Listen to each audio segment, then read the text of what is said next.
बिस्मिल्लाहिर्रहमानिर्रहीम। प्यारे बच्चों, नज़म हम पढ़ रहे हैं देखो नाच रहा है मोर। नज़म का उन्वान क्या है? देखो नाच रहा है मोर। जितनी नज़म हम पढ़ चुके हैं आज हम उससे आगे पढ़ेंगे। प्यारे बच्चों, अब इसके अगले अशार को हम देखते हैं। उसके पर हैं क्या चमकीले, फूल हों जैसे रंग रंगीले। आम के नीचे मस्त खड़ा है, एक एक पर में बाग लगा है। उसके पर हैं क्या चमकीले, फूल हों जैसे रंग रंगीले। जी बच्चों, तो शायर कह रहा है कि मोर के पर बहुत खूबसूरत और चमकदार हैं, चमकीले हैं, चमकदार हैं। उसका हर रंग आँखों को अच्छा लगने वाला है। मोर के पर देखकर यूँ लगता है जैसे बाग में रंग बिरंगे फूल खिले हों, रंग रंगीले रंग बिरंगे।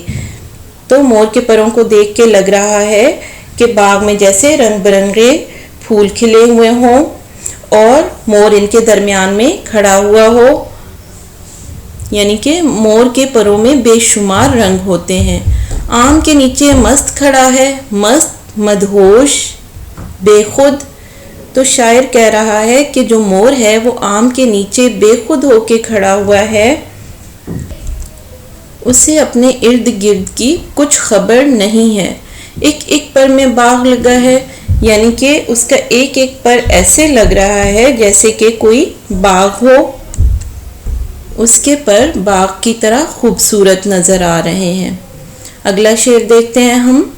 देखना हमको देख न पाए, नाच न छोड़ के भाग न जाए। शायर क्या कह रहा है कि ये ध्यान रखना कि ऐसा ना हो कि मोर हमें देख ले और हमें देखकर वो भाग जाए। ऐसा ना हो कि मोर हमें देख ले और शर्मा कर नाचना छोड़ दे और अपने घर की तरफ भाग जाए। अगर मोर को देखना है तो खामोशी से छुप कर देखें। भाई अब ना मचाओ शोर, देखो नाच रहा है मोर। जी शायर क्या कह रहे हैं? जी तो शायर कहता है कि आप शोर ना मचाएं और आराम से मोर को नाचता हुआ देखें, क्योंकि ऐसा ना हो कि मोर आपको देख ले और वो चला जाए। क्योंकि मोर अकेले में नाचता है, जब उसे लगे कि कोई उसे देख रहा है तो वो नाचना छोड़ देता है। ये थी हमारी नज़म देखो नाच रहा है मोर।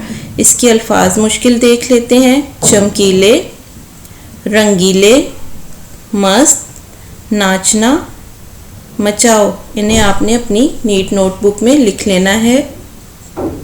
आज का लेक्चर हमारा यहीं पे ख़त्म होता है।